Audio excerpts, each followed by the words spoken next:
안녕하세요. 오늘 좌장을 맡은 이현정입니다. 한국과학기자협회 회장이고요. KBS 과학전문기자로 활동해 왔습니다. 오늘 두 분의 발표가 너무 훌륭했던 것 같습니다. 사실 AI와 관련한 굉장히 많은 토론회가 있었는데 오늘은 새로운 관점에서 그 AI 문제를 바라볼 수가 있어서 많은 인사이트를 주는 그런 발표였다고 생각을 합니다.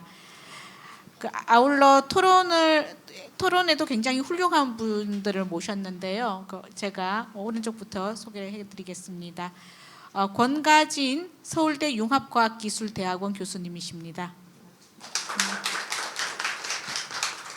네, 그리고 석차옥 서울대 화학부 교수님이십니다. 또 심정민 한국과학기술기획평가원 연구위원이십니다. 네, 안재욱 카이스트 교수님이십니다. 우선 패널 토론에서는 패널 분들이 8분 정도 모두 발언을 하시고요. 그 내용을 바탕으로 저희 발표자까지 모셔서 5분이 함께 얘기를 나누도록 하겠습니다. 첫 번째는 서울대 융합과학기술대학원 권가진 교수님께서요. 인간중심 AI 연구센터장을 지금 맡아서 인공지능 분야의 연구와 혁신을 선도하고 계신데요. 권가진 교수님께 발언 기회 드리겠습니다. 네, 소개 감사합니다. 네, 안녕하세요. 방금 소개받은 서울대학교의 권가진이라고 합니다. 21세기를 지금 살아가는 우리는 어느 시대보다 기술의 변화가 굉장히 빠르다는 것을 경험하고 있을 것 같습니다. 특히 인공지능 그리고 양자기술은 새로운 기계를 그냥 한 개 더 만드는 수준이 아니라 지식을 생산하는 방식 그리고 사회가 작동하는 구조 국제 질서의 원리까지 바꾸고 있다고 해도 과언이 아닌 시대에 살고 있는데요. 저는 이제 세 가지 관점을 중심으로 오늘 패널 토론을 준비를 하였습니다. 제 배경을 아주 간략하게 소개를 드리자면 저는 AI, 휴먼 컴퓨터 인터랙션, 이 컴퓨터를 요즘 휴먼 AI 인터랙션이라고도 하는데요. 그래서 사람과 컴퓨터 혹은 AI 기술이 어떤 방식으로 상호작용을 해야 하는지에 대해 연구하는 연구자입니다. 그런 점에서 제가 말씀드리고 싶은 세 가지 중에 첫 번째는 이런 기술의 발전이 결국은 사람을 위하는 것이어야 한다는 점, 그리고 두 번째는 미래의 외교는 과학을 매개로 신뢰를 구축하는 방향으로 나아가야 한다는 점, 그리고 마지막으로 세 번째는 한국이 이러한 변화를 주도하는 연결의 협력의 거점이 되어야 한다는 점에 대해서 말씀을 드리려고 합니다. 먼저 첫 번째 이슈인 기술은 결국 사람을 위해서 발전되어야 한다는 점에 대해서 이야기를 하고 싶습니다. 이제 최근에 거대 글로벌 빅테크 기업들, 구글이나 메타 이런 기업들에서 AI 자동화를 한다 하면서 수만 명의 인력 감축을 단행한 것에 대해서 다들 한 번쯤 들어보셨을 것 같은데요.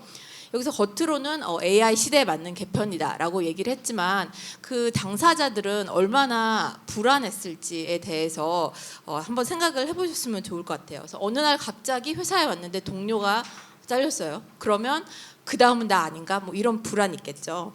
물론 해고를 하냐 안 하냐 자체도 중요하지만 그 변화의 과정과 설계가 당사자들을 인볼브 했는지가 굉장히 중요한 지점이라고 생각을 합니다.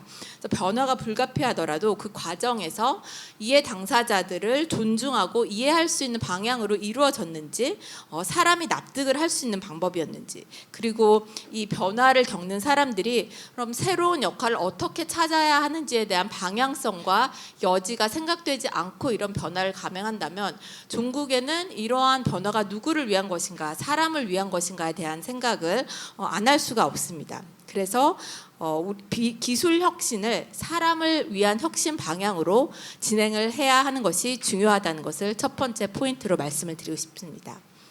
두 번째는 과학 외교에 관한 이야기를 드리고 싶습니다. 이 코로나19 그 19 팬데믹 이 이벤트라고 이 사건이 사실 과학이 외교의 언어가 될 수 있다라는 가능성을 보여준 굉장히 우리가 모두 직접적으로 겪은 사건이었는데요. 코로나19 처음에 터졌을 때 기억하시겠지만 처음에는 서로 막 백신을 갖겠다고 우리나라 먼저 우리 자국민 먼저 맞출 거야 이러면서 약간의 경쟁하는 모습이 보였습니다. 하지만 우리 워낙 글로벌 시대이다 보니까 어느 한 나라만 백신을 확보했다고 해서 그 나라가 안전하지 않다는 것을 깨닫게 된 거죠. 그래서 이제 팬데믹 이후에 세계보건기구에서 집계를 했는데 이 코로나 백신은 약 130억 회를 훌쩍 뛰어넘는 접종의 횟수가 이뤄졌다고 하고요. 이게 세계 인구의 약 3분의 2 정도가 기본 접종을 마친 수준이라고 합니다. 그래서 이 규모는 어느 한 나라나 어느 한 회사가 단독으로 진행할 수 있는 규모가 절대 아니었고요. 여러 나라와 기관들이 이제 데이터를 나누고 생산과 물류를 조정하면서 함께 만들어낸 결과입니다. 이 과정에서 코백스 같은 다자 협력 플랫폼이 사용이 되기도 했고요. 그래서 저소득 국가들에도 결국에는 백신이 도착을 해서 전 세계적으로 많은 사람들이 백신을 접종할 수 있었습니다. 치료제 개발에서도 비슷한 장면이 있었습니다. 즉 예를 들어 WHO가 주도한 솔리다리티라는 임상 실험이 있었는데요. 이 실험이 뭐였냐면 그냥 한 국가, 한 기관에서 백신의 결과가 어떻게 됐는지를 본 게 아니라 수십 개의 나라의 병원들이 참여해서 수만 명에 이르는 입원 환자들의 데이터를 하나의 플랫폼을 모아서 여기다 공동으로 같이 분석하고 연구를 했습니다. 그래서 이러한 경험들이 우리에게 알려주는 바는 다가올 시대에는 기술의 속도도 물론 중요하지만 신뢰의 속도 그리고 데이터를 서로 공유하고 서로의 존중을 한 이러한 문화가 굉장히 중요하다는 것입니다. 그래서 AI의 안전성, 데이터 거버넌스, 양자 보안 같은 문제 역시 하나의 나라나 기업이 독자적으로 해결하는 것이 아니라 국제적 기준과 신뢰의 틀을 가지고 진행을 해야 한다는 점을 말씀을 드리고 싶습니다. 그런 의미에서 국제적 신뢰와 기준의 틀은 그러면 누가 마련하면 좋을까요? 라는 게 이제 제 세 번째 포인트로 연결이 되는 지점인 것 같습니다. 여기서 이러한 변화 속에서 한국이 어떤 위치를 차지할 수 있을까요? 그래서 한국은 지난 몇 년 동안 굉장히 빠른 기술 발전의 주역이 됐고요. 또 민주주의, 공정성, 국제협력의 경험을 굉장히 빠르게 쌓고 있습니다. 한국하면 기술이 굉장히 빠르게 보급이 된다라는 것으로도 굉장히 국제적으로도 많이 이제는 인식이 될 수 있을 것 같습니다. 그래서 덕분에 이제는 기술을 단지 잘 만드는 나라를 넘어서서 여러 나라와 다양한 주체들이 모여서 논의하는 협력의 거점이 될 수 있는 조건을 갖추어 나가고 있습니다. 그래서 최근에 저희가 한국에서 개최했던 두 가지 사례에 대해서 말씀을 드리려고 합니다. 먼저 첫 번째 사례는 24년에 일어난 AI 서울 서밋이라는 사례입니다. 이 서밋이 서울에서 열렸는데요. 영국과 함께 같이 이제 AI 정상회의를 공동 주최를 했고요. 여기에 이제 여러 나라의 정상, 장관, 기업, 연구자 분들이 모두 같이 한 자리에 모였습니다. 이 자리에서 모여서 논의된 핵심은 우리가 인공지능 기술을 얼마나 빨리 개발할까 이게 핵심이 아니었고요. 어떻게 안전하게 혁신을 이뤄낼 것인가 그리고 포용성을 가지고 어떻게 균형 있게 진행을 할 것인가가 핵심이었습니다. 그래서 한국이 이러한 AI 거버넌스를 논의하는 협력 거점의 역할을 훌륭하게 수행한 한 가지 사례의 예시입니다. 또한 오늘 이제 과학 커뮤니케이션의 주제가 AI 양자 기술이잖아요. 그래서 올해에 이제 오픈되었던 한 가지가 퀀텀 코리아 2025라고 해서 최근에 국내외 연구자와 기업 그리고 여러 나라 정부 관계자들이 서울에 모였습니다. 그래서 모여서 논의한 게 양자 컴퓨팅, 통신, 센싱, 오늘 아까 첫 번째 허준 교수님께서 말씀하신 세 가지 주제를 포함해서 다양한 주제를 놓고 함께 토론을 했는데요. 각국이 어디까지 이 기술을 가지고 와 있는지 그리고 어떤 표준화가 필요한지 이런 것을 한국뿐 아니라 여러 나라가 같이 공동으로 자리매김하고 같이 나아가야 한다는 내용을 가지고 토론을 했습니다. 그래서 저희가 이제 협력의 거점을 진행하기에 충분한 그 자격을 가지고 있는 두 가지 예를 비단 이것뿐만이 아니겠죠. 예를 말씀을 드렸고요. 이 지점에서 중요한 키워드가 바로 개방형 과학, 데이터 투명성이라는 개념들을 가지고 같이 진행을 해야 한다고 생각합니다. 제가 마지막으로 정리를 드리자면 AI와 양자 기술이 만들어갈 미래에 대해서 그 기술 자체로서는 완성할 수 없다는 점을 강조하고 싶습니다. 이 기술이 어느 방향으로 나아가는지는 기술을 설계하고 사용하는 사람들, 그리고 선택을 둘러싼 사회적 합의, 국제적 협력이 중요하다고 생각합니다.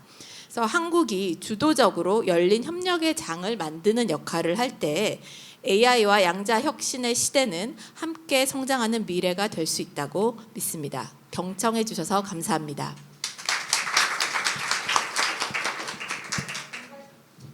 권과진 교수님 감사합니다. 그 백신 개발 과정을 더듬어 보니까 이런 글로벌 시대에 전 세계가 한꺼번에 감염병에 걸리는데 이때 어떤 외교적인 노력으로 빨리 극복한 나라가 있고 또 극복을 하지 못한 나라가 있었던 경험이 생각이 납니다. 앞으로 AI 시대 때는 그것보다 훨씬 더 빨리 또 적극적인 협력이 필요할 텐데 앞으로 과학 외교가 더욱 풍성해지고 우리 여성 과학자들이 거기서 많은 활동을 할 수 있기를 바라겠습니다. 두 번째 패널은 석차욱 교수님이신데요. 서울대 화학부 교수이시자 갤럭스 대표이사로 활동하고 있습니다. 그리고 한국과학 AI 포럼 대표의장과 국가 AI 전략위원회 분과위원장을 맡고 계십니다. 부탁드립니다. 네, 안녕하세요. 제가 요새 너무 여러 가지 일을 하다 보니까 정신이 너무 없어서 제 머릿속에 온갖 것들이 중첩이 돼 있고 얽혀 있어서 제가 지금 무슨 말을 할지 예측이 잘 안 되는데 일단 뭐가 나오는지 관찰을 해보도록 하겠습니다. 제가 어제 사실은 서울에서 키스트에서 행사가 있었는데 키스트를 키스티라고 생각하고 대전에 딱 내려서 어디로 가야 되지라고 보니까 서울이었어요. 근데 오늘은 그래도 서울에 이제 맞게 왔습니다. 그런데 문제는 제가 오늘 뭐 몇 분 동안 뭘 해야 되는지 모르고 일단은 그냥 와서 뭐 질문에 대답하면 되겠지라고 했는데 다른 분들을 보니까 다 종이를 들고 계셔가지고 뭘 하지라고 이제 생각을 했고, 네, 권가진 교수님이 이제 좋은 말씀을 해주시는 동안 저도 세 가지를 생각을 해봤습니다. 그래서 첫 번째는 제가 이 포럼 제목을 보고 또 발표하시는 분 이제 뭐 양자에 대한 양자 기술에 대한 소개, 그리고 양자 컴퓨팅이 유망하게 활용될 수 있는 그 응용 영역으로 신약 개발이 꼽히고 있는데 저는 그걸 보고 굉장히 화가 났습니다. 왜냐하면 아까도 뭐 말씀하셨지만 양자 컴퓨팅으로 신약 개발한다는 거는 말도 안 되거든요, 지금은. 그리고 제가 그러고 나서 잊어버리고 있다가 어제 자료집을 봤더니 거기에 양자 컴퓨팅이 신약 개발에 어떻게 활용될 수 있는지 약간은 굉장히 빠르게 넘어가셨지만 거기 굉장히 깨알 같은 글씨들이 많이 있고 그림들도 많이 있는데요. 그 분야가 제가 20년 동안 연구했던 분야라서 세부 내용을 굉장히 잘 알고 있습니다. 근데 이걸 보면 이런 문제가 있기 때문에 이런 이제 양자 컴퓨팅으로 이렇게 해결할 수 있다라고 말씀을 하시는데 그런 문제가 있다고 하는 부분은 이미 다 지나간 얘기예요. 그래서 실제로 최근에 AI 발전으로 해서 그런 것들이 문제가 아니라 이제 다른 종류의 문제들이 발생하고 있고 우리가 해야 되는 AI 시대에 해야 되는 그 임무들이 굉장히 달라지고 있습니다. 그래서 양자 컴퓨팅으로 AI 신약 개발한다는 거 저는 말이 안 된다고 생각을 하지만 하시는 분들은 이제 그런 관점도 생각을 해주셔서 좋은 발전이 있기를 바랍니다. 응원 드리고요. 그리고 이제 두 번째는 이제 AI라고 할 때 보통은 챗GPT 같은 언어 모델을 떠올리고, 근데 과학 AI도 그러면 챗GPT 같은 걸 잘 훈련을 시켜서 과학을 가르쳐서 뭐 과학 문제를 푸나라고 생각하시는데 전혀 그게 아닙니다. 그래서 제가 이제 올해 7월에 한국 과학 AI 포럼이라는 단체를 만든 것도 과학 AI가 어떤 것인지 알리고 또 정부의 목소리도 내서 이제 정책에도 반영이 되어야 된다고 생각을 했습니다. 이거 어떻게 지원하느냐에 따라서 결과가 굉장히 달라질 수가 있거든요. 그래서 우리나라는 왜 과학 노벨상이 없느냐 뭐 이런 말씀들을 많이 하시고 아까 캠브리지 얘기할 때 너무 부러웠는데요. 저는 이제 사실 개인적으로 작년에 노벨 화학상이 나왔던 분야에서 20년 동안 연구를 했고, 저는 못 받았는데 뭐 저랑 같은 연구실 출신은 이제 받고 뭐 이런 노벨 화학상을 받았었으니까 나는 왜 못 받았을지를 굉장히 많이 성찰을 했었습니다. 그런데 뭐 가장 큰 이유는 뭐냐면 저는 좀 꿈이 약간은 조금 더 작았던 것 같고 용기가 약간은 좀 더 부족했던 게 아닌가 이런 생각이 들었습니다. 그러니까 제가 대학교 1학년 때 꿈이 서울대학교 교수가 되는 거였어요. 그러니까 꿈이 너무 작았어요. 그래서 서울대 교수만 된 거잖아요. 그리고 또 이제 제가 그 생체 분자로 노벨 화학상을 받았거든요. 생체 분자 문제를 AI로 바이오 뭐 이제 굉장히 바이오라고 하면 엄청나게 넓은 분야라서 굉장히 생각하시는 게 마음속으로 다 다르시고 신약도 굉장히 넓은 분야예요. 근데 이제 저는 분자 수준에서 진짜 그 굉장히 미시적인 가장 근원적인 부분을 연구를 이제 하는 거를 거기에 끌렸어요. 네. 그러니까 처음에는 이론 화학을 하다가 계산 화학을 하다가 이게 이제 도움이 되려면 뭐를 할까라고 이제 생각을 하고 생체 분자 문제는 잘 골랐습니다. 나중에 노벨상이 나올 분야였는데, 근데 이제 그 서울대학교에 와서 제가 독자 모델을 개발을 하고 뭐 이렇게 하다가 2014년쯤에 제가 한계에 이르렀다는 걸 느꼈어요. 그러니까 국제 대회 노벨 화학상 받았던 분들이 출연했던 그 캐스비라고 하는 대회가 있는데 그 대회에서 저희도 굉장히 뭐 1등을 굉장히 많이 했습니다. 그런데 그럼에도 불구하고 절대적으로는 그러니까 상대적으로는 뭐 잘하는 편인데 뭔가 절대적인 수준이 마음에 안 드는 거예요. 이걸 가지고 진짜로 신약 개발에 도움이 될 수 있을까 항상 고민이 많았습니다. 그런데 특별히 뭐 할 수 있는 게 없으니까 그냥 하던 대로 계속 했고요. 근데 그 2014년에 노벨 화학상 받았던 데미스 하사비스는 그 구글 딥마인드를 이제 세워서 지능 문제를 먼저 풀고 그 지능으로 다른 모든 문제를 풀겠다고 목표를 세웠고 2016년에 알파고를 발표했고 2018년에 알파폴드 1을 발표했어요. 근데 알파폴드 1을 발표했을 때 저는 그냥 뭐 AI가 사람보다 더 뭐 잘하는 계산은 컴퓨터가 사람보다 더 잘하는 거 당연하고라고 해서 그때 AI 수준은 그렇게 높지가 않았거든요. 알파폴드 1을 제가 봤을 때는. 근데 알파폴드 2가 노벨 화학상을 받았잖아요. 그러니까 2는 AI를 과학 문제에 활용하는 굉장히 특별한 방식이었습니다. 과학적인 통찰력을 이용해서 어떻게 AI로 문제를 풀 수 있는지를 해결한 거예요. 그러니까 챗GPT 같은 언어 모델과 굉장히 다른 것이 언어 모델은 데이터를 많이 해가지고 굉장히 규모를 크게 하면 점점 더 발전하고 뭐 그런 경쟁들이 지금 이루어지고 있는데 과학은 그 데이터의 양이 굉장히 제한적입니다. 데이터를 생산할 때 굉장히 시간 많이 걸리고 실험실에서 굉장히 전문적인 노력이 필요하고요. 그래서 그게 순식간에 많은 이제 과학 데이터를 쌓을 수가 없기 때문에 기존에 있는 과학 데이터를 잘 활용을 해야 되고, 근데 또 다른 점은 우리가 과학 지식은 굉장히 많이 발전을 해왔습니다. 이제 각각의 그 전문가 마음속에 있는 그런 과학 지식들을 우리가 잘 모으면 굉장히 발전할 수 있다고 생각을 하고요.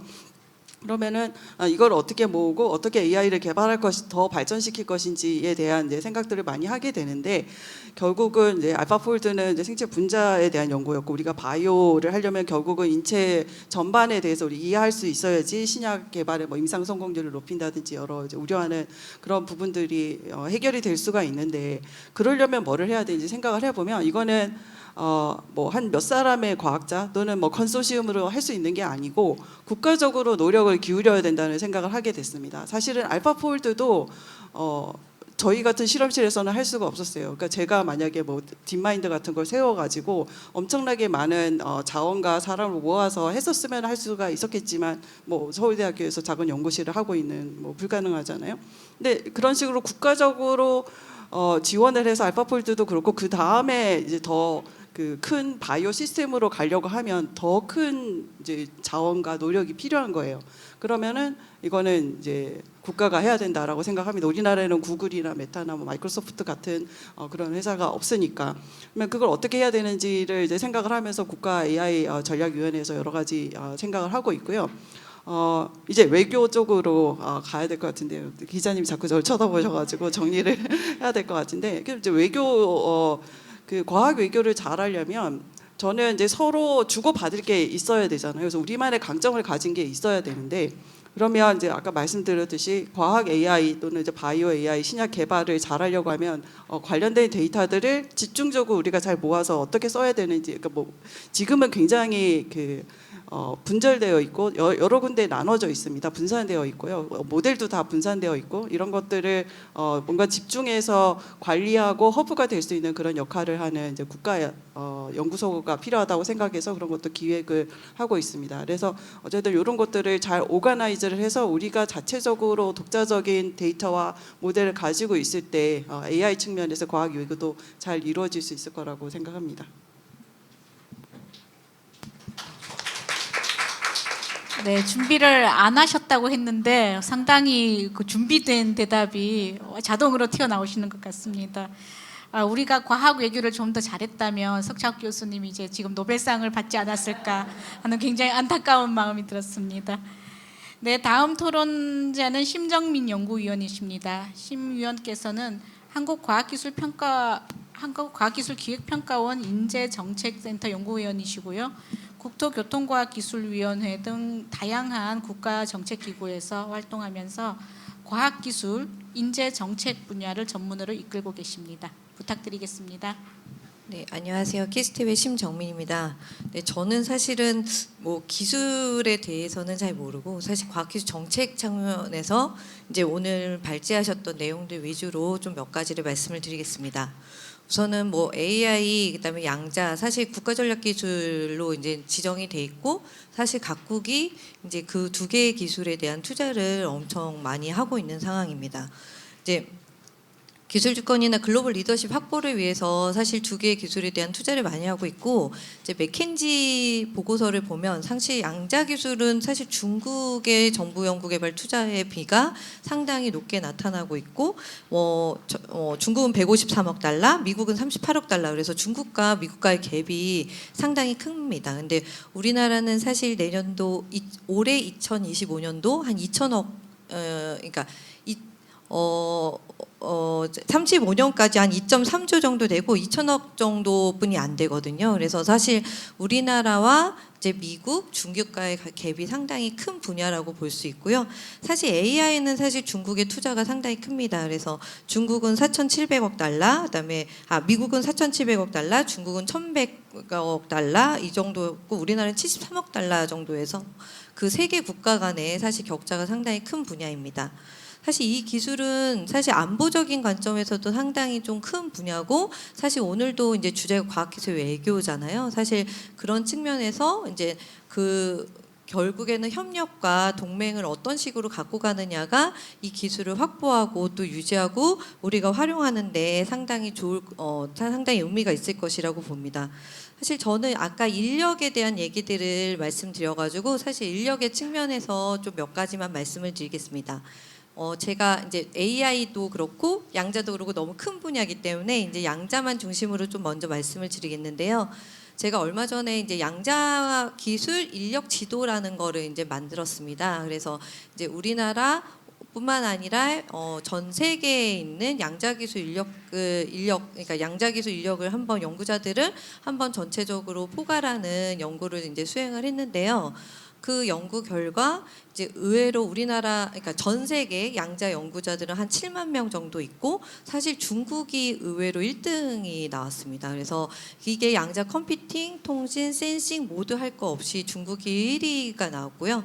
그리고 1% 연구자 누적 피인용도를 계산해 봤더니 1% 연구자, 10% 연구자 모두 역시 이제 중국이 1위가 나왔습니다. 그래서 사실 저는 미국이 1등이 나올 거라고 생각했는데 과연 이제 정부 연구개발 투자 물론 이제 미국은 민간을 중심으로 해서 투자가 좀 활발히 이루어지고 있습니다. 근데 이제 정부의 투자가 상당히 그 연구자들 확보에 상당히 중요한 역할을 한다. 이렇게 이제 봤고 우리나라는 그에 반해서 저희 뭐 현장에서는 양자 연구자 500명 정도를 얘기를 하고 사실 우리나라 핵심 연구 전체 연구자 양자로 이제 양자 논문을 쓰는 이분들을 봤더니 한 1,400명 정도였고 1% 연구자는 거의 손에 꼽을 정도여가지고 뭐 양자 컴퓨팅은 5명, 양자 통신은 2명, 양자 센싱 5명 이 정도뿐이 안 나와서 사실 뭐 미국하고 중국이나 이런 데와의 갭이 상당히 큰 걸로 나타났습니다. 그리고 이제 우리나라 연구자들의 좀 특성이 있는데요. 또 양자 연구자분들이 다 출연연 연구소나 기업보다는 다 대학에 있으세요. 그러다 보니까 사실 이제 뭐 산학연 협력을 계속 부르짖고 그다음에 글로벌 협력을 되게 부르짖지만 사실 그게 좀 쉽지 않은 상황입니다. 또 이들 연구자들 간의 이제 글로벌 협력 현황도 이제 좀 살펴봤는데 이제 논문을 이제 좀 특징적인 게 논문을 쓸 때 주도 연구는 많이 하세요. 우리나라 연구자들이. 그러니까 과거에 비해서 최근으로 올수록 국제 협력이나 국내 협력이 상당히 늘어나고 있는데 그 주도 연구에서는 상당히 많이 이제 확대를 하고 있지만 실질적으로 미국, 중국, 독일, 일본 이런 식의 글로벌 협력 네트워크에는 사실 우리나라 연구자들이 참여를 못하는 이런 형태가 나타났습니다. 그래서 이제 이걸 보면 우리나라의 좀 한계가 이제 좀 나타날 수 있는데요. 사실 과거에 비해서 양자 분야 연구자들이 많이 이제 늘어나기는 했으나 실질적으로 이제 주요 글로벌 네트워크 안에는 이제 우리나라 연구자들이 좀 참여를 하지 못하고 있는 부분이고 사실 또 이제 그 협력 국가 역시 사실 미국의 거의 한 40% 정도가 집중이 되는 듯 좀 다변화되지 못하고 있는 경향이 나타났습니다. 그래서 사실 이런 한계를 좀 극복하기 위해서 과학기술 외교 관점에서 한 4가지 정도를 제안을 드리겠습니다. 우선 첫 번째는 우리나라 연구의 개방형 혁신 체계를 좀 구축해야 됩니다. 사실 우리나라 R&D는 사실 대단히 폐쇄성이 좀 높은 편입니다. 근데 이제 최근에 이제 글로벌 R&D도 좀 확대가 되고 있고 글로벌 개방형 혁신 체계를 구축하기 위해서 좀 노력을 하고 있는데요. 아까 말씀드렸듯이 우리 주도의 공동 연구는 좀 확대가 되고 있고 주도권 어쨌든 협력을 하기 위해서 노력은 하고 있으나 우리나라가 사실 후발주자입니다. 이러다 보니까 사실 양자 분야에 있어서 실질적으로 협력을 활성화시키는 데 좀 한계가 있습니다. 그래서 사실 올해서부터 콘테라라는 이제 플랫폼, 연구 플랫폼 양자 분야 플랫폼들도 있고 사실 호라이즌 유럽도 올해서부터 준회원국으로 지금 가입을 합니다. 그래서 미국 외에 뭐 이제 EU나 아니면 이제 다른 나라와의 이제 사실 양자가 기초과학에서 시작을 했기 때문에 물리학이 좀 강한 나라인 영국이나 프랑스 이런 쪽도 사실 연구자들도 상당히 많은 편이고 협력할 수 있는 기회들도 상당히 있는 편인 것 같습니다. 그래서 이런 식으로 좀 확대를 할 필요가 있지 않을까라는 걸 말씀을 좀 드리고요. 사실 뭐 AI 양자 컴퓨팅 아직 뭐 실용화되기에는 상당히 좀 먼 미래이긴 하지만 사실 이런 기술 모두 다 이제 글로벌 현안 문제 해결에 상당히 도움이 될 수 있는 부분들입니다. 그래서 우리나라가 좀 주도적으로 그런 글로벌 현안 문제 해결에 조금 도움이 됐으면 하는 바람이 있습니다. 두 번째는 이제 결국에는 사람에 대한 문제일 것 같은데요. 사실 이제 결국에는 과학기술 외교도 사람을 중심으로 이루어질 수밖에 없습니다. 근데 이제 우리나라가 이제 협력 아까 말씀드렸지만 협력이 사실 그렇게 활발하지는 않다고 그렇게 말씀드렸잖아요. 근데 결국에는 인력 교류든 우선 사람을 유입한다든가 이런 식으로 활발한 인력 교류 플랫폼들이 좀 필요할 것 같습니다. 다행히 지난번에 인력의 이동성을 한번 분석한 적이 있는데 우리나라가 다행히 인력 유출국은 아닌 걸로 나왔습니다. 그래서 다행히 인력 유입국인데 근데 그 숫자가 되게 미미해요. 다른 나라 중국이나 미국에 보면 이제 뭐 한 몇백 명 정도 수준이지만 우리나라는 한 몇십 명 정도 수준으로 이제 나왔고 그리고 또 우리나라에서 오신 분들이 이제 대체적으로 나가는 유출국이 이제 미국입니다. 그리고 이제 우리나라에 들어오시는 분들의 수가 상당히 적은데 좀 국가적으로도 이런 인력의 교류든 인력의 유입이든 특히 이제 신진 연구자분들이 양자 기술 분야에 사실 지금 최근에 이제 뭐 학업을 이제 마치시고 되게 이제 활동을 많이 하시고 계시는 분들이 있습니다. 그래서 이런 분들 중심으로 해서 인력 교류를 좀 활발히 해야 되지 않을까 싶습니다. 세 번째는 글로벌 협력 기반을 좀 조성하는 게 필요할 것 같습니다. 사실 그 퀀텀은 사실 아까도 말씀드렸듯이 안보적인 측면이 상당히 높기 때문에 조금 기술 기술을 보유하고 있는 약간 지금은 사실 중국을 좀 배제돼 있는 이런 분야에서 사실은 이렇게 기술 협력이나 기술 공동 연구들이 이루어지고 있습니다. 그래서 우리나라도 사실 퀀텀 대화라든가 이런 식의 양자 기술 협력 체계가 갖고져 있기는 한데요. 이제 민간의 사실 다양한 행사, 아까 퀀텀 코리아 이런 것도 매년 이루어지고 있는데 이런 민간의 다양한 행사나 워크숍을 통해서 국가도 하지만 민간에서도 좀 활발한 어떤 채널이나 협력 체계가 좀 필요하지 않을까라는 생각이 들고요. 사실 양자는 아까 기술 규범도 사실 되게 중요합니다. 그래서 양자 과학 기술에 대한 보호나 기술 규범이나 공급망에 좀 적시에 좀 대응할 수 있는 사실 좀 일원화된 추진 체계가 정부 차원에서는 좀 필요하지 않을까 싶습니다. 마지막으로 이제 여기 여성가총에서 이제 하신 거니까 이제 조금 여성 연구자에 대해서 좀 얘기를 하고 갈 수밖에 없는데요. 제가 이제 국가연구개발 사업 2023년도 죄송합니다. 데이터를 바탕으로 해서 이 기술 분야에 대한 연구 책임자를 한번 도출해 본 적이 있습니다. 근데 AI가 15% 여성 연구 책임자가 15% 정도 돼 있고요. 양자가 충격적으로 4.5%뿐이 안 나왔습니다. 그만큼 양자 기술 분야의 여성 연구자 우리나라 전체 아까 제가 한 1,400명이라고 말씀드렸지만 그 중에 연구하시는 분들 한 500명이고 그 중에 여성분들을 찾아볼 수가 없습니다. 사실은. 그래서 조금이라도 더 이제 여성 인력들을 좀 이제 육성하는 측면, 그다음에 활용하는 측면, 또 여성 인력들의 네트워킹을 좀 활성화시키는 부분들이 특히 이제 AI나 양자 기술 분야에 조금 더 활성화돼야지 않을까라는 생각이 들어서 마지막으로 말씀드렸습니다. 이상으로 마치겠습니다. 네, 감사합니다. 연구위원님이 만드셨다는 양자기술 인력지도 다음 기회에 좀 더 상세하게 듣고 싶고요. 연구의 개방형 혁신 체계가 정말 중요하고 또 우리 여성 연구자들이 양자기술에 좀 더 많이 투입이 되어야겠다는 생각을 했습니다. 마지막 토론자십니다. 토론해 주실 분은 안지옥 교수님이신데요. 현재 카이스트 석좌 교수로서 한국물리학회 이사를 하시고 다양한 국제 기구에서 위원장을 맡으시면서 학술 정책 기구에서 활동하고 계십니다.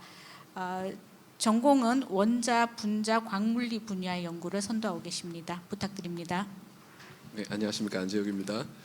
제가 이 주제 AI, 양자, 과학, 외교 이 세 주제를 받았을 때 이 세 주제가 공통점이 있다라고 생각했습니다. 이 주제가 사람들한테 사회적 갈등을 일으키지 않는 주제인 것 같아요. 모두가 다 좋아하고 동의하는 주제인 것 같습니다. 근데 이제 조금 차이가 또 있는데 AI는 이제 완전히 산업 기술이어서 이것을 이제 우리가 독점하고 싶은 또는 이걸 잘하고 싶은 그 의욕이 큰 것 같고, 양자는 앞으로 그렇게 될 것 같긴 한데 지금은 아직은 아닌 것 같은 그런 거고, 과학 외교는 이제 좀 더 그런 것과는 관계없이 좀 덜한 것 같고 그런 것 같습니다. 먼저 이제 AI와 양자의 이제 공통점하고 차이점을 좀 생각해 보면 AI와 양자는 둘 다 특히 이제 컴퓨팅 관점에서 굉장히 파급력을 갖는 현재와 미래의 기술인 것 같습니다. 근데 차이점을 보면은 가령 이제 AI가 다른데 모두 다 활용될 거라는 거는 다들 동의하시고 굉장히 기대를 많이 하고 또 도움이 되고 있는 것 같은데, 그럼 AI를 위해서 다른 것이 어떻게 기여하는지를 이제 생각해 보시면은 사실 그거는 이제 인력이나 인프라나 특히 전기 같은 것들이 있지, AI 자체를 발전시키는 데는 어떤 것이 도움이 될 건가는 사실은 지금 단계에서는 많이 생각하지 않고 계신 것 같은데, 제가 이제 오늘 발표 자료에 이제 주로 메시지 내용 써놓은 것들은 중요한 문제의식 중에 하나가 언젠가는 전기 문제 때문에 AI가 상당한 문제를 생긴다. 그랬을 때 그 전기 문제를 해결할 수 있는 가장 좋은 대안은 물리적인 방법이다. 양자 컴퓨팅이라는 것이 이제 일부 사람들의 저 같은 사람들의 생각입니다. 근본적으로 AI는 폰 노이만 방식의 스위칭, 트랜지스터를 쓰기 때문에 소위 KT라고 하는 온도 단위 이상의 에너지를 열로 바꾸는 과정을 무한히 굉장히 많은 수를 반복하는 것이고, 따라서 아시다시피 이제 20만 장 정도의 GPU를 쓰는 AI 데이터 센터는 원자력 발전소 정도의 전기를 쓰게 됩니다. 근데 이제 이게 문제가 지금 같은 발전 속도를 보면은 2030년 정도 되면은 이제 10기가와트 정도가 필요하게 되는데 그건 원자력 발전소 10개 정도가 한 5년 후, 10년 후에 필요하게 된다는 이야기가 되거든요.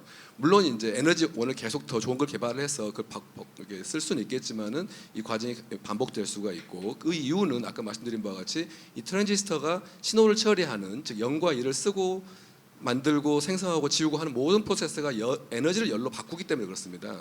이걸 비가역 계산이라고 하고요.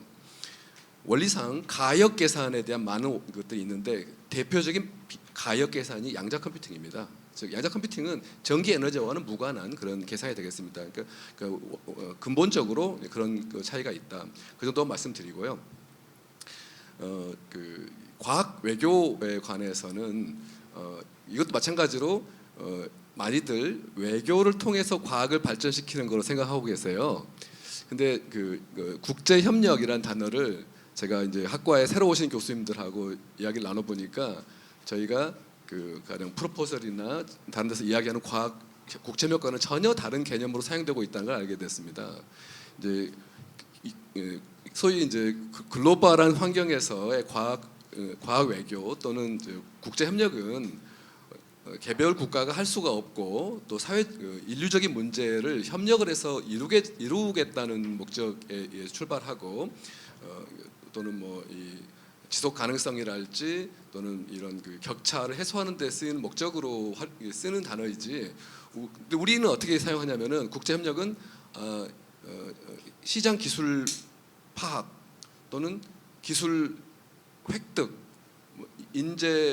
인재를 보내서 트레인 시키거나 또는 인재를 우리 가져오는 식으로 오로지 우리나라의 이익이 되는 형태의 이제 그 활동, 국제적인 활동을 다 국제 협력이라고 하고 있거든요, 사실은. 그래서 근데 이제 그거는 제가 생각하기에 옛날에 우리가 전혀 기여할 수가 없었을 때 나온 개념이지 않을까 생각합니다. 사실은 이제 최근에 많은 활동들을 해보고 그러면은 우리나라도 상당한 나라인 것 같습니다. 아까도 질문 중에 하나가 이거잖아요. 미국과 중국과 우리나라의 양자와 AI의 수준을 비교해달라 그러는데 우리가 다들 과학기술자니까 아시지 않습니까?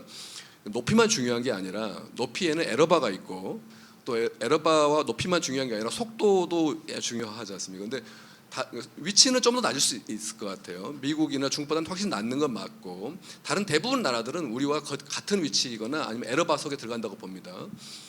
근데 속도는 우리가 굉장히 빠르거든요. 그래서 사실은 우리가 근데 또 하나 근데 이걸 속도를 계속 지속 가능하게 만들기 위해서는 우리한테 필요성이 있어야 되잖아요. 근데 대표적으로 AI나 양자 같은 경우가 우리나라가 필요한 기술인 것 같아요. 제가 보니까. 그래서 아마 이게 굉장히 추동력을 가질 것 같습니다. 그래서 중요한 게 아닌 것 같고 오히려 이걸 우리 중심으로 주도적으로 만들어서 이걸 잘 활용을 해야 되는데 이걸 자꾸 뭔가 벽을 치는 것에 이렇게 제약을 받고 있지 않는가 이런 것도 있고 또 하나는 제가 외교를 위한 과학 제가 보니까 프랑스나 뭐 영국이나 뭐 스위스 이런 나라들은 대사관에 자꾸 연락이 와요. 대사관에서 자기들 뭐 몇 주년 기념식을 해야 되는데 양자를 주제 뭐 좀 하고 싶으니까 더 이렇게 하더라고요. 저는 대사관에서 그런 걸 연락 받은 적이 없는 것 같아요. 우리나라 외교부에서 받은 거 있었나? 있었던 것 같은. 하여튼 그게 그러니까 우리가 잘하는 부분도 있는 것 같거든요. 이제 또 그리고 앞으로 잘하게 될 거라는 건 너무 분명해 보이기 때문에 외교의 과학을 활용해야 된다는 게 굉장히 중요한 것 같고요.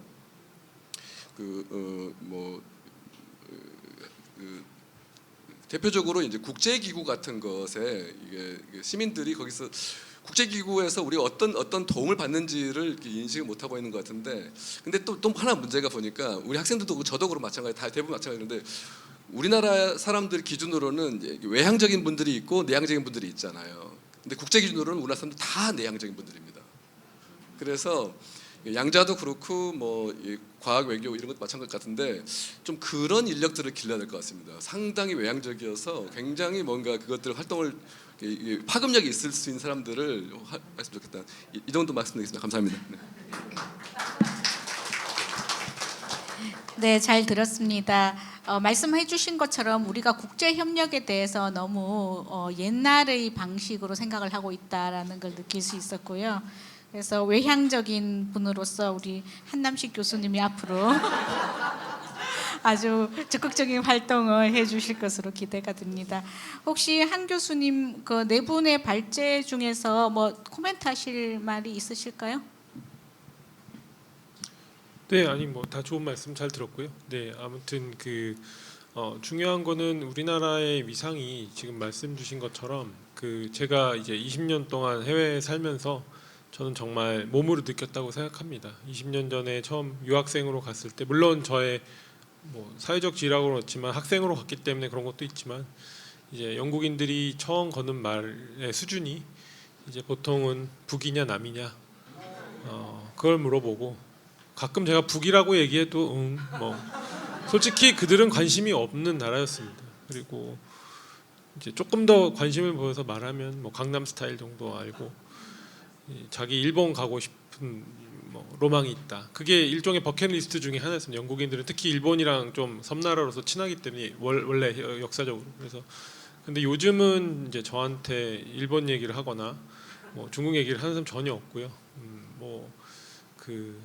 엄청 정말 그냥 개인적으로도 친근하게 다가옵니다. 정말 자기가 K 푸드 중에 뭐를 좋아한다니. 그러니까 속된 말로 인싸가 되기 위해서는 이제 영국인들 사이에서도 한국 음식 한두 개 정도는 좋아하는 게 있어야 되고 또 배우나 뭐 노래나 이런 것들 한두 개 정도는 자기들끼리의 소셜 모임에서도 얘기를 해줘야 저 사람 컬처럴리 좀 인위치된 사람이구나 하는 이런 약간 뽐내는 그게 되기 때문에 그걸 저한테 와서 확인하려고 하는 거죠.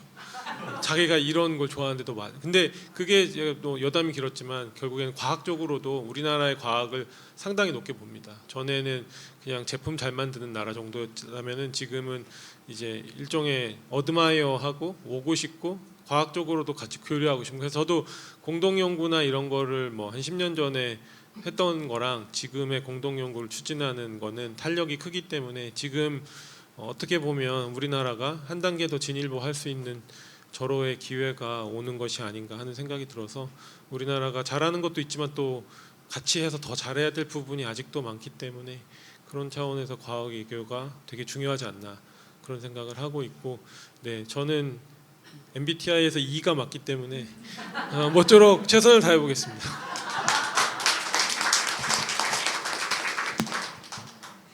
오늘 저희 포럼에서 K-팝 스타가 아니라 K-사이언스 스타를 한 분 발굴한 것 같습니다.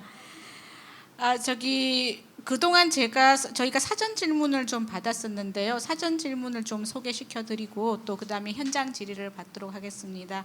사전 질문은 총 3가지였는데요. 우선 첫 번째 질문은 권과진 교수님과 심정민 위원님께 공통으로 드리겠습니다. 질문 내용은 미국, 중국의 인공지능 양자 컴퓨팅 기술과 비교해서 한국의 수준 또는 한국이 나아갈 방향은 무엇인가요? 입니다. 먼저 권과진 교수님께 부탁드리겠습니다. 네, 질문 감사합니다. 저는 I라서 굉장히 짧게 대답을 하도록 하겠습니다. 이 질문을 아까 제가 무대 올라오기 전에 받고 좀 생각을 해봤는데요. 미국과 중국에 비해서 한국의 수준이 어떠냐라는 질문에 대해서는 전 한국의 수준이 결코 떨어지지는 않는다고 생각합니다. 아까 석차욱 교수님께서도 얘기하셨지만 우리 같은 연구실에 있는 사람인데 쟤는 왜 노벨상을 받고 나는 못 받았지?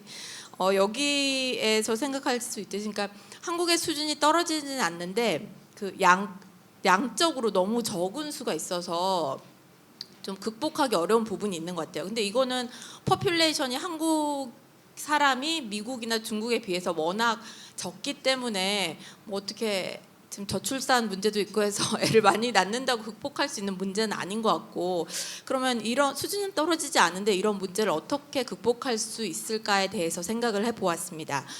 여러 방향이 있겠지만 그 중에 한 가지는 전 좀 롱텀으로 보고 투자를 하는 게 필요하다고 생각합니다. 제가 사실 미국에서 고등학교 때부터 이제 대학원 박사까지 계속 학위를 해서 이제 미국에 살았었거든요. 미국에 살다가 이제 한국에 와서 직장을 잡고 연구비를 따면서 가장 많이 느꼈던 차이점이 빨리빨리의 문화였습니다. 근데 이게 연구에도 적용이 됩니다. 그래서 미국에서 연구비를 딸 때는 10년짜리 연구 땄다, 20년짜리 연구 땄다. 그럼 축하해. 이제 10년 동안 마음 놓고 네가 원하는 연구할 수 있겠구나 하는데 한국에서는 보통 3년 과제이고요.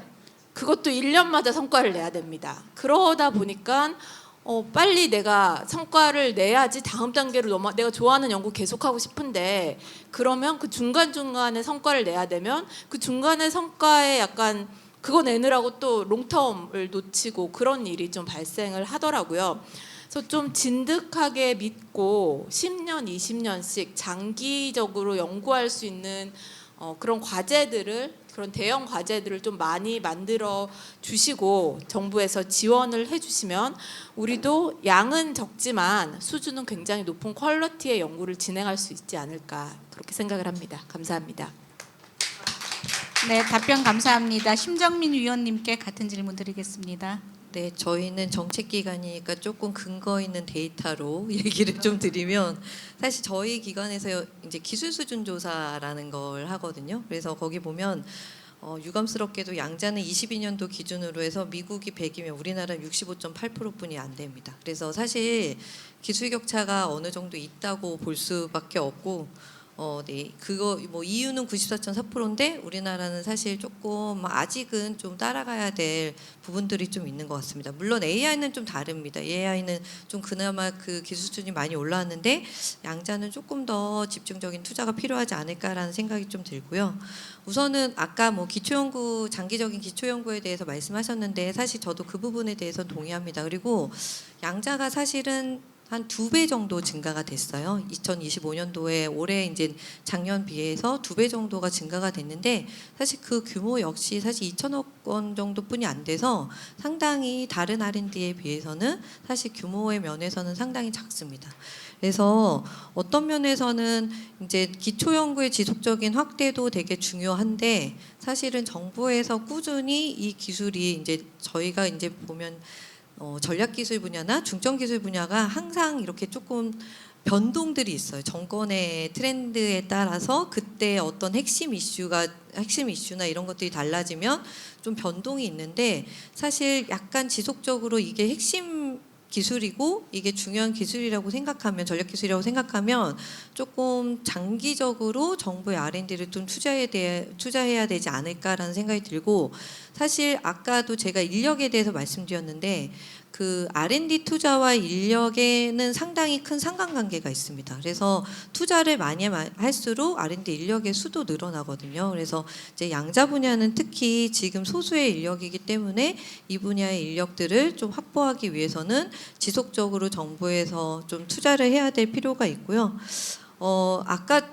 그리고 양자는 지금 제가 양자 기술에 대해서 전문가는 아니지만 사실 산업화도 같이 좀 이루어지고 있는 상황입니다. 미국 같은 경우에는 핵심 연구자들이 IBM이나 구글 같은 데에 이제 기업에 많이 돼 있고 사실 민간에서의 투자가 상당히 활성화돼 있습니다. 근데 우리나라는 아직 연구자도 작고 이러다 보니까 정부 중심적으로 이제 가고 있는데요.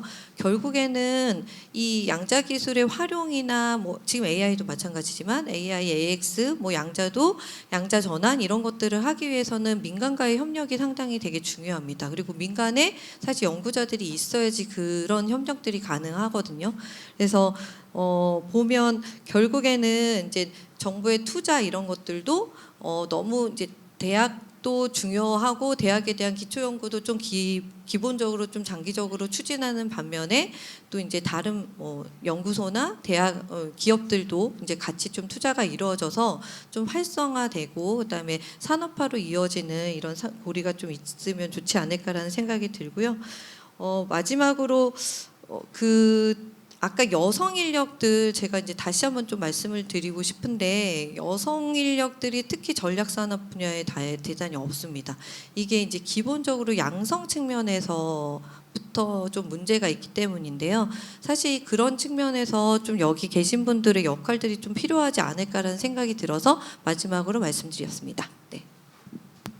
네, 두 분 답변 감사합니다.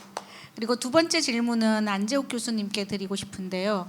양자과학이 어떻게 ICT 기술과 접목되는지요? 조금 브로드한 네. 답변. 예, 양자 과학이 어떻게 ICT와 접목이 되느냐 질문은 또 마찬가지로 좀 복잡하긴 한데 근본적으로는 양자 기술은 현재 있는 ICT 기술을 와해하는 기술입니다. 어떻게 보면 지금의 ICT 기술이 가지고 있는 한계에서부터 시작을 해서 거꾸로 설계를 한 기술이기 때문에 사실은 양자 기술이 활성화되면은 현재의 ICT 기술 대표적인 가령 반도체 기반 생산이랄지 또는 광통신 기반의 통신 이런 것들이 사실은 와해된다고 봐야 됩니다. 하지만 그거는 지금의 이야기가 아니고 특히 우리나라 경우는 그렇지가 않죠. 이 ICT가 굉장히 강한 상태에서 양자를 시작해야 되기 때문에 그 어떻게 접목시켜서 트랜스 시킬 거냐가 중요한데 이제 그만큼 이제 그러면 이제 어떤 잘못된 어프로치를 하게 되냐면은 기존의 기술에다가 양자를 이렇게 맞추려고 하는 성격이 있어요. 가령 이런 거죠. 그러니까 이 양자는 동그라미인데 박스가 네모이기 때문에 이 동그라미를 이렇게 때려서 이렇게 넣으려고 하는 그런 게 지금의 상황이라고 볼 수 있습니다. 그래서 약간 그런 의미에서 이제 많은 종류의 이제 양자 투자가 인프라 투자 위주로 되고 그 인프라 투자가 이제 관련이 없지는 않지만 관련성이 좀 적은 기존 기술 연구를 이제 연장시키면서 그걸 거기서 기반해서 관련 형태로 되어 있다고 보고요. 근데 이제 미국이나 중국 같이 또는 선진 우리가 좀 1단계 늦었어요. 인재 양성이 늦었거든요. 그래서 그 인재 양성이 있는 기반에서 그 인프라는 그 인력이 인프라인 것 같은데 그 부분을 확정하는 데는 사실은 좀 시간이 걸릴 거라고 생각합니다. 투자와 상관이 없이. 아니 궁극적으로 ICT의 혁신이긴 하지만 기존 ICT는 궁극적으로 와해하는 기술이라는 것을 이해해야 될 거라고 생각합니다. 물론 도중 그 사이에서는 이제 하이브리드로 같이 활용하는 방식으로 많은 활용이 될 것이라고 생각합니다. 네, 알겠습니다. 양자과학이 기존의 ICT 기술이 아닌 어떤 새로운 체계를 앞으로 갖고 올 것으로 기대가 됩니다. 그리고 세 번째 질문은 석차욱 교수님과 한남식 교수님께 동시에 드리겠는데요.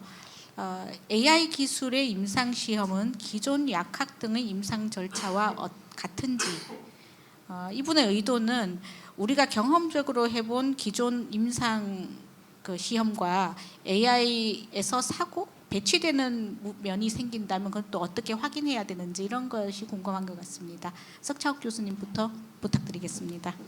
예, 그래서 제가 알기로는 AI 기술 자체를 임상 시험은 지금 하지는 않고요. AI 기술로 얻어진 제품을 임상 시험은 하고 있습니다. 그런데 미래에는 또 AI 기술 자체를 뭐 활용해서 치료를 한다든지 그런 상황이 나올지도 모르겠습니다. 근데 지금 AI 기술을 활용해서 임상 시험에서 굉장히 도움을 받을 수 있을 걸로 많이 기대를 하고 있습니다. 그것도 약간은 이제 조금은 이제 먼 미래 일이지만 지금 이제 임상 시험 들어가기 전에 동물을 많이 희생을 시키거든요. 이제 독성이 있는지 없는지 용량을 보고 이런 걸 위해서 동물을 많이 희생시키고 있는데 AI 기술이 발전하면 그럴 필요가 많이 없어질 수가 있습니다. 그래서 미국의 FDA에서도 이것을 공식적으로 지금 적극적으로 추진하겠다라고 얘기를 하고 있지만 AI 기술이 어느 정도 올라가야지 그게 가능해지는 게 되고요.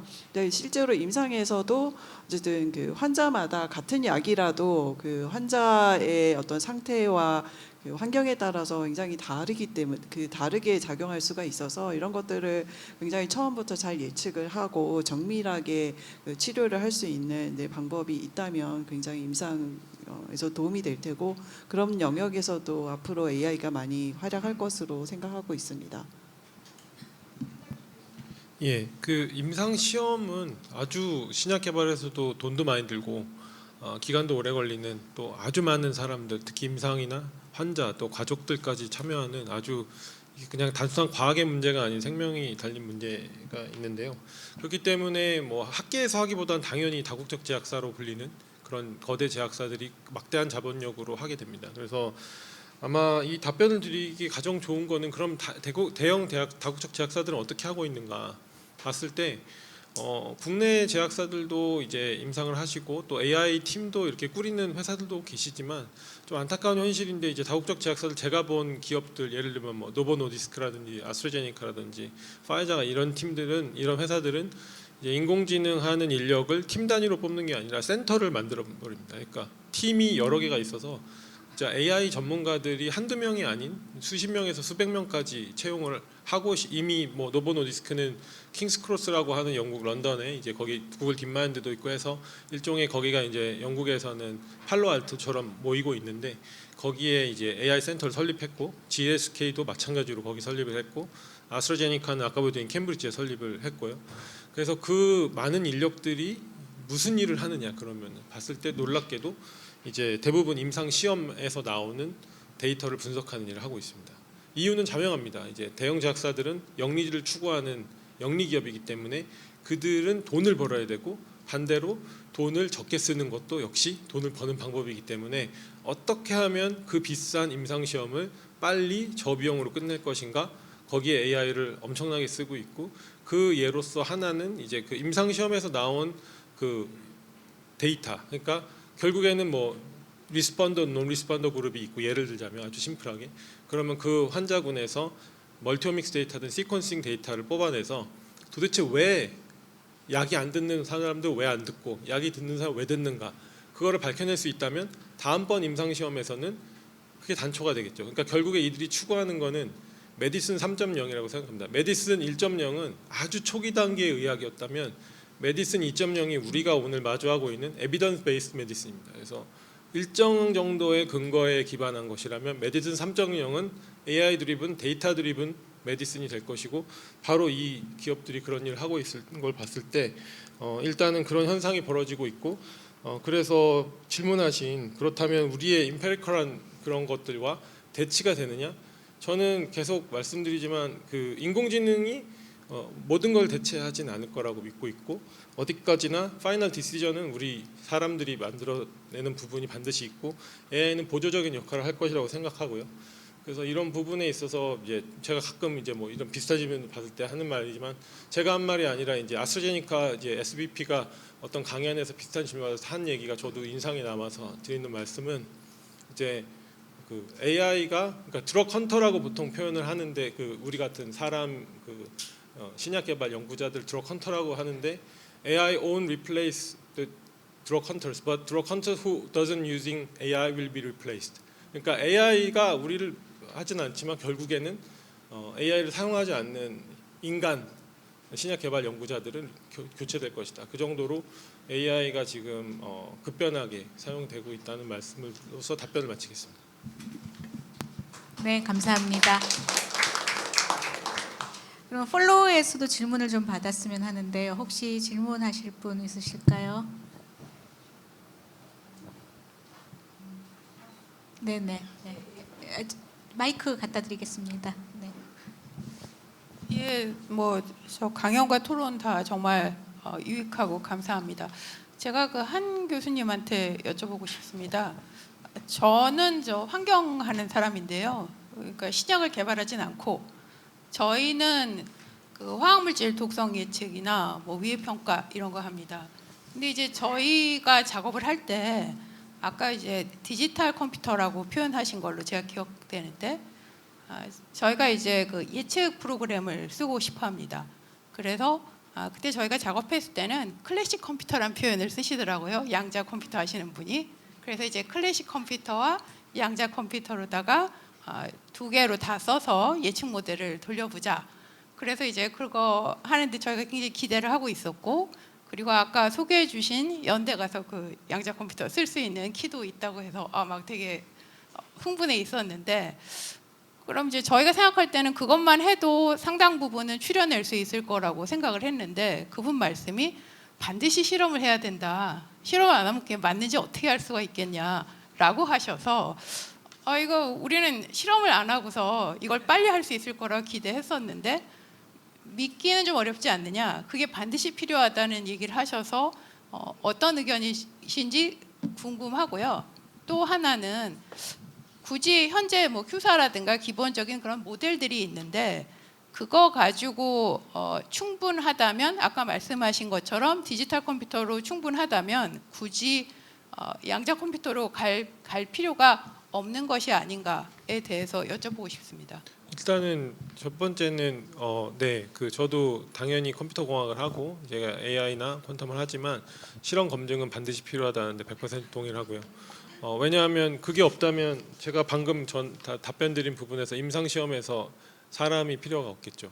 그러니까 이것은 그리고 뭐 꼭 그런 건 아니지만은 그리고 어디까지나 인공지능이든 양자든 결국에 최종 도출값은 예측 결과값일 뿐이지 그거는 반드시 우리 몸 안에서 그건 물론 그렇다고 해서 뭐 그게 향후 100년이나 뭐 50년 후에도 그럴 것이냐 그건 솔직히 모르겠습니다. 엄청난 양의 데이터가 나와서 아까 보여드린 대로 에러율 자체가 10의 마이너스 20승 가까이 간다면 아마도 실험 검증을 안 해도 될 수는 있으나 현재 상황에서 제가 이해하기로는 웬만한 바이오메디칼 분야나 환경 분야는 제가 잘 모르겠지만 비슷한 상황이 아니실까 생각해서 실험 검증 필요할 거라고 생각이 되고 그리고 또 두 번째 질문 주신 양자가 뭐 반드시 저는 솔직히 말해서 인공지능 역시도 반드시 모든 것에 필요하다고 생각하지 않고 저희 연구 그룹에서도 데이터의 양과 또 그 리서치 퀘스천과 여러 가지에 따라서 가설에 따라서 일반적인 통계 방법론이 훨씬 더 정확한 결과값을 가져올 때도 있기 때문에 무조건 모든 것에 AI를 쓰거나 모든 것에 퀀텀 컴퓨터가 필요하다고 생각하진 않고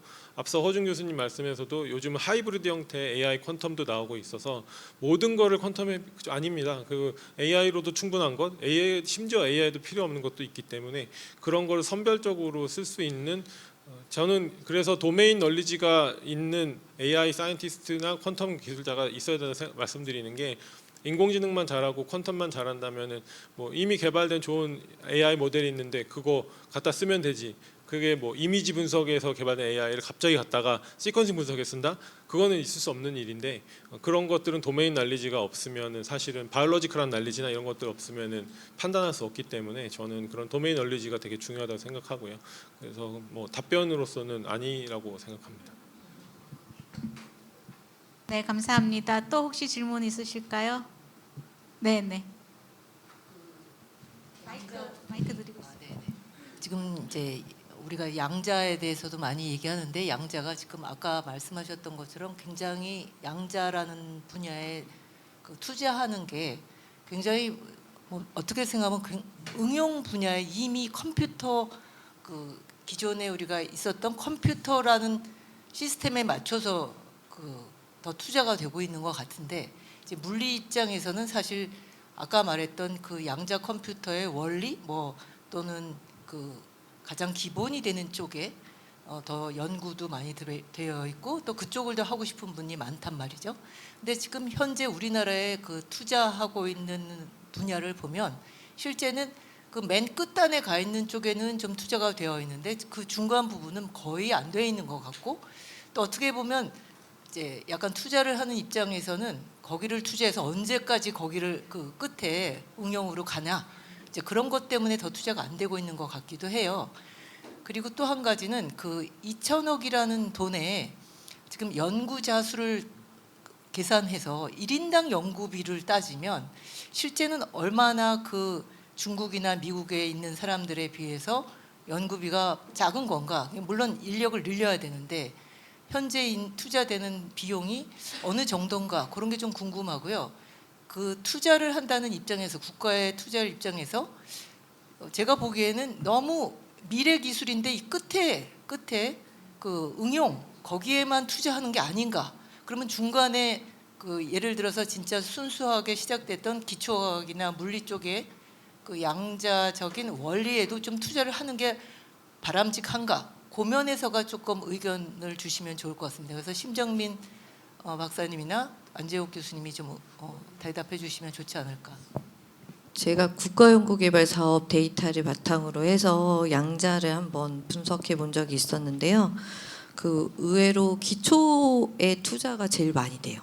네, 응용하고 개발보다는 기초에 되게 많이 되고 오히려 투자액이 너무 소수의 연구비로 되게 개인 연구자 중심으로 이루어지다 보니까 실질적으로 그런 효과가 이제 그런 파급 효과가 사실은 좀 이루어지지 않는 부분들이 좀 있습니다. 그래서 이제 투자에 물론 이제 이거는 이제 과제 베이스로 이제 분석을 해야 했기 때문에 그렇게 나올 수도 있는데 그리고 실질적으로 아까 인프라 말씀하셨는데 인프라 투자는 컴퓨팅 쪽에 조금 일부가 돼 있고 나머지는 그렇게 투자가 많이 되지 않고 있어요. 그래서 사실 2천억이라는 돈이 크면 클 수 있는 연구자 단위로 보면 사실 크면 클 수 있지만 아직 우리가 이제 그런 투자의 효과성을 이제 아니면 기술 개발을 어느 정도 업그레이드하기 위한 투자비로 좀 적정한가에 대한 그다음에 투자의 포트폴리오가 제대로 적정한가에 대한 거는 조금 고민을 해봐야 되는 부분인 것 같고요. 사실 그 2천억 원도 순수하게 연구자분들이 연구하실 수 있는 돈은 아니고 아까 말씀드렸던 걸 국제협력도 해야 되고 인프라도 해야 되고 뭐 사실 인력도 양성해야 되고 이런 것들을 다 통틀어서 2천억 원이니까 실질적으로 연구자분들이 체감하시는 돈은 훨씬 더 적을 거라고 봅니다. 그래서 제가 봤을 때는 이제 투자의 포트폴리오를 어쨌든 좀 규모가 좀 어느 정도 있어야지 사실은 그런 성과들이 나거든요. 결국에는 너무 이제 소액의 기초연구에만 투자를 하다 보면 물론 거기도 누적이 되면 나중에 어느 정도의 성과를 쌓았겠지만 조금 더 필요하지 않을까 생각이 들고 사실 그게 이번에 이제 예타 사업 면제돼서 지금 추진되고 있는 플래그십 사업에서 조금 더 이제 이루어지지 않을까라는 우선 기대를 하고 있는데 어쨌든 뭐 개별 기술 단위로 조금 투자의 포트폴리오에 대한 좀 검토 이런 것들은 좀 필요해 보입니다 개인적으로. 네. 네, 감사합니다. 혹시 더 추가하실 질문 있으실까요? 네. 예, 없으시면 오늘 너무 알찬 시간을 보냈고 굉장히 심도 있는 대화가 많이 오간 것 같습니다. 이 내용을 저희 심포지움에서 잘 기억해 놨다가 앞으로 국가의 국가의 과학 정책에 갈 수 있도록 앞으로 강선미 차기 회장님께서 열심히 노력해 주시면 감사하겠습니다. 오늘 그러면 장시간 토론을 마치겠습니다.